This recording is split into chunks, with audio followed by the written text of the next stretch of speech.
তো নবীজি উমরে যখন ইসলাম গ্রহণ করছে, নবীজি রাত্রা ধরে কই ইয়া রাসূলুল্লাহ আইয়েন বাইরে আইয়েন। কি শুরু করছো? এমনি খারাপ থাকতে পারি না, ঘরে তোমার ঘরে ফিরে শুরু করে বাইরে যান কেমনে? ওই ইয়া রাসূলুল্লাহ আগিলা দিন আর নাই এটা যেডি এটি ফুন্ডু বিশটা দিয়ে আলিগনি না এটা আইতকন আমি এখন মুসলমান হইছি, আপনি ডরাইয়ার না বাইরে আইয়ার। নবীজি ডাক দেখো মর ফাগলামি করো না। ফাগলামি কি দেখছেন? ফাগলামি মাত্র শুরু। পাগলামি কি কিছু করতাম পারছি? হলো মাত্র শুরু হয় না। নবীজি কই তো কি বাইরে যাও না লাগবো কথা ওখানে বাড়ি থইব আমরা। সবাই বাড়ি হয়েছে। তখন তাফসিরে এসেছে তখন মুসলমান হয়েছে 40 জন। কয়জন? 40 জন। জোরে কর। এই কথা আবার তো সব সময় রাখবা, এতবার কোন লাগে ফলাফেন মানুষ। কয়জন? নবীজি ডাক যা কয় উমরে দি কয় বাড়ি যে গিতাম বিলে তোকে ভাই সাহেব যখন কয়ার ভিতরে থেকে লাভ কি লন বাড়ি যে গেই এখন বাড়ি হয়েছে। নবীজি লাইন ধরো 2 লাইন। কয় লাইন? 2 লাইন। প্রতি লাইনে পড়ছে কত? 20। কত? 20। এবারে কত কথা আওয়াজ দিয়ে কয়া আমি মাসাল্লাহ বেড়া দিহা ভাই রে আওয়াজ তো কম করি। কয় যাও? প্রতি লাইনে কয় যাও? 20 জন। 2 লাইনে 40 জন 20 জন 20 জন করে দাঁড়াই সরছে। এক লাইনের মাথা খেয়ে আমির হামজা। সুবহানাল্লাহ কথা না হস না ডাক। আরেক বীর পুরুষ আমির হামজা এক লাইন। আরেক লাইনের মাথা খাড়া করাইছে নবীজিরে। তো উমরে গেল কো নামাই দিয়ে কি উমরে বাগিয়েছে আর না এটি বাগুই না বেড়াইত না। উমর রাদি আল্লাহ তাআলা ঢুকে ইয়া রাসূলুল্লাহ একটার সামনে থাকেন আপনি, আরেকটার সামনে থাকবো আমির হামজা, আর আমি সার্বিক ব্যবস্থাপনায় আছি ডাইনে বামে সামনে পিছনে কোনতে কোহেন দিয়ে হেরা আমার দায়িত্ব। সুবহানাল্লাহ আমি আছি সব ব্যবস্থা, আপনি টেনশন করেন না। এখন সব লাইন ধরে আগাইতেছে। বুখারী শরীফে হাদিস এসেছে নবীজি কয় আমরা যখন কদম ফেলতাম তখন মাটিটা ছিল নরম, ফাওটা ডাইবা যাইতো গা, টান দিয়ে যে তুলতাম ফাওয়ার বাড়ির লোকে বালু উড়ে উঠতো। এরকম 40 জনের যখন র্যাফ রাইট করে আমরা আগাইতে আছি বালুয়ে পুরা কাবা ঘরের সাইডগুলো দিয়ে অন্ধকার হয়ে যে গেইতেছে। উমরে করছে কিটা কাবা ঘরটার কাছে গিয়া আটকা জুড়ে একটা সিল্লাম দিয়া লাইছে নারায়ে তাকবীর। সিল্লানটা দেওয়ানোর লগে লগে 40 জন আমরা ভিতরে যে দূর জোর আছে সবটা দিয়ে আল্লাহ আকবার করে একটা সিল্লান দিছি। পরে কাবা ঘরটার সাইডগুলো একটা ঘুমঘুমি দিয়ে উঠছে। আবু জেহেল এই ঘুমঘুমি আওয়াজ না করে তো দৌড় দিয়ে বাড়ি যাইছে। দৌড় দিয়ে বাড়িতে যখন এই সামনের দিকে আইছে এমনি ক্যাডারে কইয়া সেটা দৌড় দিছে, এমনি উমরে গিয়া হেলান দিয়া তরবারিটা লইয়া কাবা ঘরের সামনে এমনি খেয়ে রইছে। আর আবু জেহেলে দৌড় দিয়ে আইয়া আল্লাহর কি কুদরত ফইলে পড়ছে উমরের দিকে নজর, তো এমন একটা হার্ট ব্রেক করছে ওখানে টায়ার ফোড়া গন্ধ ছুটে গেছে। জাগাত হার্ট ব্রেক করে তোমার কি আইও নাকি রে আগ আগ আইতে সময় ভাবি রে কই আইও চাইলে চাইয়া দিত তুমি আর ফিরত যাইতা না। ফলা ফাইন্ডি রে কইও আব্বা ডাকলে ডাক্কা লাইতো তোমার আর রাস্তা ফাড়াইতাম না। মুসলমান দিরে দুর্বল ফাইয়া তোদিন যা পাইছো তা করছো সেই দিন আর নাই। এখন উমর মুসলমান হয়ে গেছে। বেড়াইতে তো বেড়াইতে এরকম 2-4টা থাকলে তো সারে কেন হুদু দিয়ে না 5-6 ফুট বানাই রাখছে। ফুটাইতে একটা বানাইবেন হ্যামাইডা তারে দেখো যেন বাঘ বেড়াইয়া দৌড় দিয়ালা। আর আমরা ফলা পাই নানান টান খাইয়া মুচমুচ হইছে হুগাইয়া ডাইল খাইও ডাইল খায় ফেন্সি দিয়ে আঞ্জা দিয়া গাঞ্জা খায় ইয়াব্বা খায় ইয়াব্বা তো শৈলইব কেমনি হ্যামাইডা বেড়াই আগিনা দিনের বেড়াইতে আছেন। এই বেড়াটাই যদি কোনো ফলা ফেন্ডে সিফা দিয়া ধরে 15-20 দিন কানে শুনবি তোরা। আগিনা দিনের বেড়ায় তারা ফিরা দিয়া খাইছে না রে, তারা লাড়া মাইরা বইয়া খাইছে। দেখো যখন ভাতা ছিল এখন একটা অরুরি ডাক দিয়া রইছে তারা খাবে ঠিক নি ফড়ামইচ দিয়া মুলার দ্বারাতে উটকি দিয়া রাখছে চুইরা লাইছে।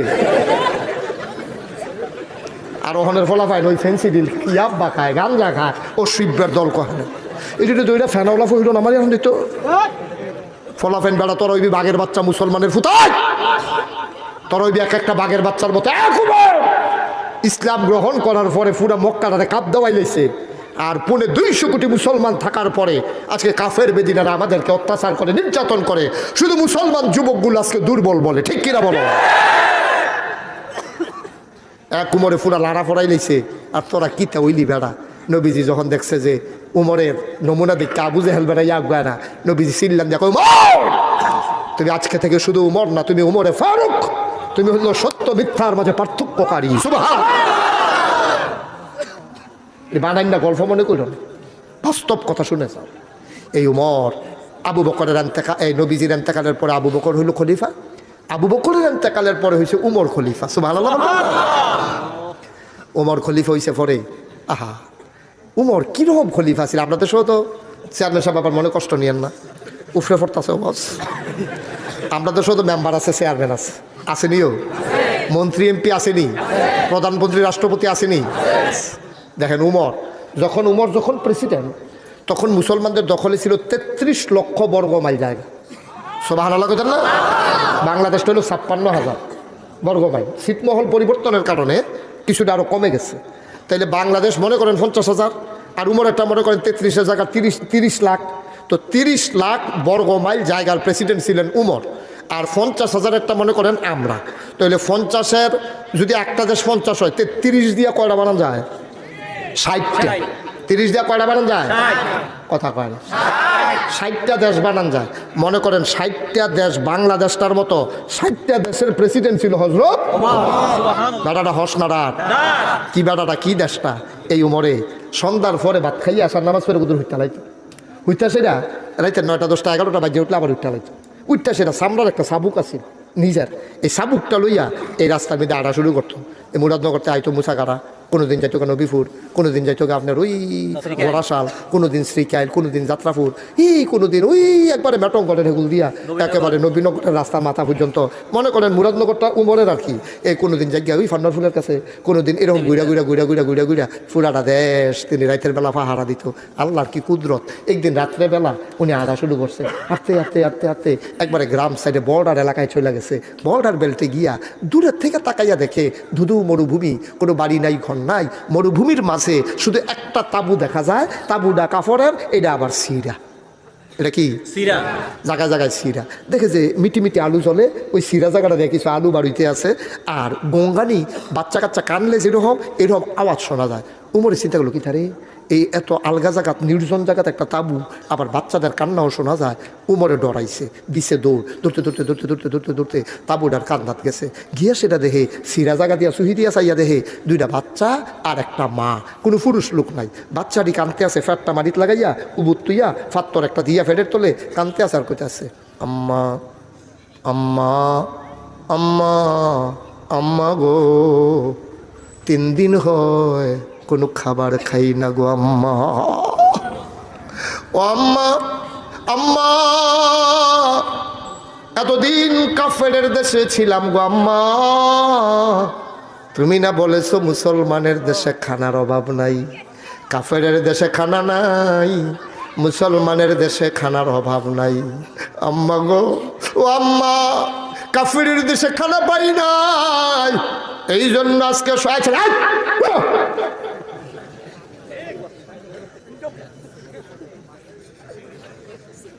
3 দিন হয় কাফেরের দেশে কোনো খানা পাই নাই। আজকে সকালবেলা তুমি ঢুকছো গো আম্মা, তুমি বলেছো এটা মুসলমানের দেশ, এই দেশের ভিতরে নাকি খানার অভাবও নাই। সকালবেলা আসলাম গো আম্মা, সকাল গড়িয়ে দুপুর হয়ে গেল, কেউ তো খবর নিল না। দুপুর গড়িয়ে সন্ধ্যা হয়ে গেল, কোনো খবর নাই। গোধূলি লগ্ন পরন্ত বিকেল সূর্য ডুবু ডুবু, প্রায় কেউ খোঁজ নিল না। সন্ধ্যা হয়ে গেল, অন্ধকারের চাদর পৃথিবী ঢেকে দিল, কেউ তো জিগাইল না। ও আম্মা, মাঝ রাত পার হয়ে গেল, খাবার কই গো আম্মা? ও আম্মা, আম্মা গো,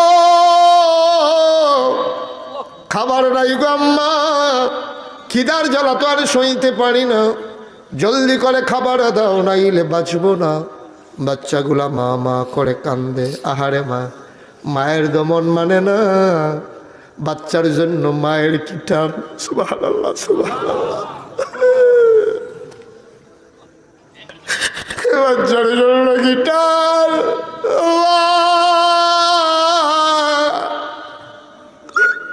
খাবার দেবে কোত্থেকে? খাবার তো নাই। মিথ্যা সান্ত্বনা দেওয়ার জন্য মা চুলায় আগুন জ্বেলেছে। একটা পাতিলা বসাইয়া পাতিলার ভিতরে একটু পানি আর পাথর দিয়া কাটি দিয়া লাড়ে। বাচ্চাদেরকে মিথ্যা সান্ত্বনা দেয়, বাবা ঘুমাও, খাবার তৈরি করতেছি, একটু পরেই হয়ে যাবে, ঘুমাই যাও। মায়ের চিন্তা হইল, বাচ্চাগুলা যদি ঘুমাই যায় তাইলে তো আর বিরক্ত করবে না, খাবারের জন্য তো আর কাঁদবে না। এই মিথ্যা সান্ত্বনা দিয়া বাচ্চাদেরকে ঘুম পাড়ায়। উমর তাবুর ফাঁক দিয়া তাকায়া দেখে আসলে খাবার নাই, পানি আর পাথর নাড়ে।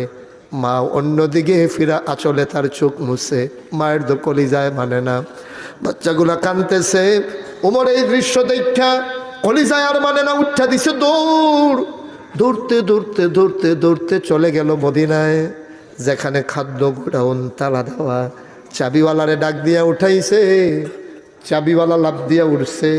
ওমর কয় তাড়াতাড়ি করে একটা বস্তার ভিতরে আটা ভর, সামান্য কিছু পাকা খেজুর দাও। আটা দেওয়া হলো, খেজুর দেওয়া হলো। ওমর বলে আবার বস্তার মুখটা বেঁধে নাও। বস্তার মুখ বেঁধে দেওয়া হলো। দুইজন কর্মচারী আয়া কই ইয়া আমিরুল মুমিনিন, আপনি সামনে সামনে যান, আমরা আটার বস্তা নিয়ে আসতেছি। কয় তোমরা কে? কয় আমরা এই রাষ্ট্রের কর্মচারী। আমি তো তোমাদেরকে ডাকি নাই। কয় ডাকতে হবে কেন? আপনি হইলেন প্রেসিডেন্ট, আপনি যাবেন, আমরা আটার বস্তা নিয়ে যাবো, এটাই তো স্বাভাবিক। ওমর ডাক দেয়া কয় না, আটার বস্তা তোমাদের মাথায় দেওয়া হবে না, কারণ আমার দায়িত্বের বোঝা আমাকেই বইতে দাও।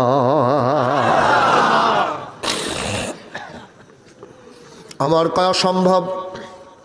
কর্মচারীরা কয় চাকরি ছেড়ে দেব, আটার বস্তা নিতে না পারলে চাকরি করব না। কিসের চাকরি করব? কোনো চাকরি করব না, ছেড়ে দেব চাকরি। উমর ডাক দেয়া কয় আটার বস্তা নেওয়ার কি খুব শখ? কয় শখের ব্যাপার না, এটা আমাদের দায়িত্ব। এবার উমর কয় কিয়ামতের ময়দানে আমার তো একটা গোনার বস্তা হবে, আমার তো একটা গোনার বস্তা হবে। জান্নাতের সুসংবাদপ্রাপ্ত মানুষ এই মানুষটা কয় কিয়ামতের ময়দানে তো আবার একটা গোনার বস্তা হবে, সেই দিন আমার বস্তা তো আমার মাথায় নিতে হবে। আজকে আটার বস্তার অন্যের মাথায় দিয়া কি লাভ? আমারটা আমার মাথায় দাও।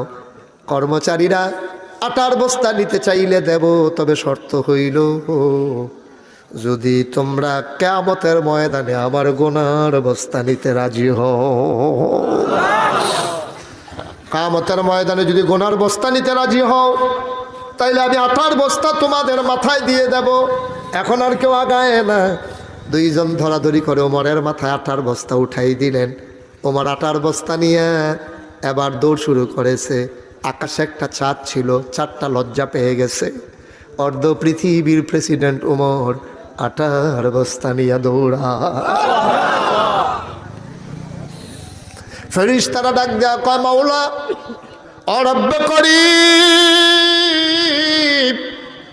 এটা কি দেখাইলা গো মাওলা? জান্নাতের সুসংবাদ প্রাপ্ত মানুষ ওমর, ইসলামের দ্বিতীয় খলিফা ওমর। নবীজি বলছেন আমার পরে নবী থাকলে ওমর নবী হইতো।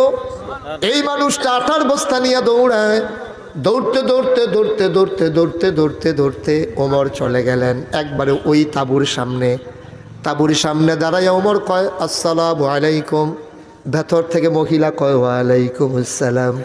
ওমর কয় মা দরজা খুলে দাও। মহিলা কয় কে আমারে মা ডাকে? আমি কি মা হওয়ার উপযুক্ত নাকি? আমি কিসের মা? আমি কিসের মা? আমারে মা ডাইকো না, আমি মা না। আমি যদি মা হইতাম, জন্ম দেওয়া দুইটা বাচ্চারে আজকে 3 দিন হয় খাবার দিতে পারি না।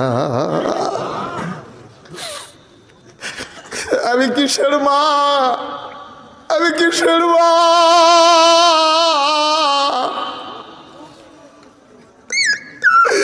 আমার মা ডাকে, আমার মা ডাইকো না।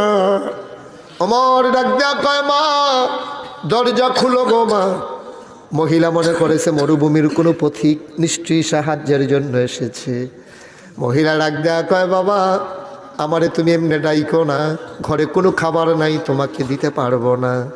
আবার এক সময় আইসো, পারলে আমি খাবার দেব, পারলে আমি খাবার দেব।